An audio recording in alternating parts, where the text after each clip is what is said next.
Les villages d'Ekatale et Mpanama, dans le territoire de Calais et au Sud-Kivu, ont été les théâtres d'affrontements mercredi 12 août entre le FARDC et les combattants de l'AFC M23. Les combats ont commencé tôt dans la matinée par des attaques coordonnées contre les positions Des tirs d'artillerie lourde ont été utilisés pour tenter de faire reculer les forces armées de la République démocratique du Congo. L'armée affirme avoir contenu l'offensive avant de repousser les assaillants. Depuis mercredi soir, un calme précaire règne dans les deux villages restés sous contrôle des forces gouvernementales. Le bilan provisoire fait état de 3 civils tués, dont une femme et des enfants. La veille, Katale et Mpanama avaient déjà été attaqués. Les affrontements s'étaient ensuite étendus jusqu'à Kabulungu, dans le groupement de Bougouré, en territoire de Kabaré, où les FARDC affirment avoir repoussé les assaillants. À Tchambombo et Lumbiti, dans le territoire de Kalehe, 5 civils ont également été tués et 4 militaires blessés dans des bombardements. Selon les majors Dieudonné Kassereka, porte-parole de la 34e région militaire, ces tirs sont attribués à la coalition M23 RDF. L'armée dit avoir riposté afin de localiser et neutraliser les positions à l'origine des bombardements. Un calme précaire est revenu ce jeudi dans ces deux localités. Le major Dieudonné Kassereka, porte-parole de la 34e région militaire, explique que les forces gouvernementales ont repoussé plusieurs attaques contre leurs positions au sud Kivu et au nord Kivu. Il affirme également que, mardi 11 août, des bombes ont été larguées sur des habitations à Katoyi. Une femme et ses 2 enfants ont été tués. L'officier déplore des attaques qui touchent principalement les populations civiles et assure que des dispositions sont prises pour y faire face. Les FARDC dénoncent par ailleurs des provocations et des violations des accords de Washington ainsi que du processus de Doha. À Walikale, au nord Kivu, des affrontements ont également opposé mercredi les Wazalendo aux combattants de l'AFC M23 à Kazuba, dans la localité de Banansuka, en groupement Kisimba. Les combats ont débuté vers 16 heures.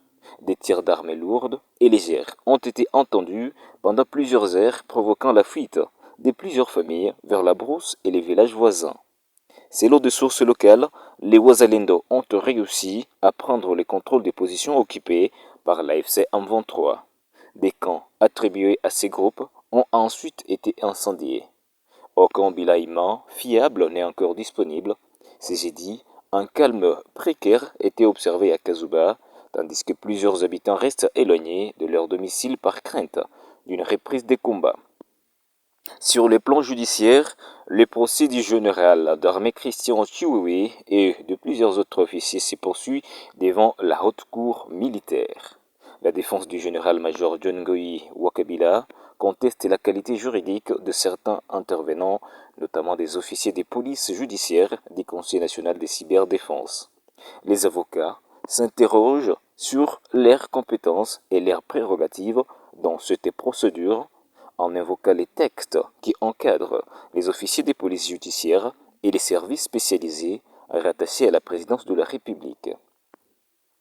La haute cour militaire poursuit l'examen de ces exceptions de procédure.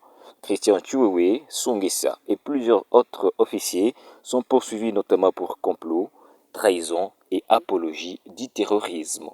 Pendant ces temps, le Fonds national de réparation des victimes des violences liées au conflit, FONAREV, évalue les actions menées en faveur de personnes affectées par la guerre.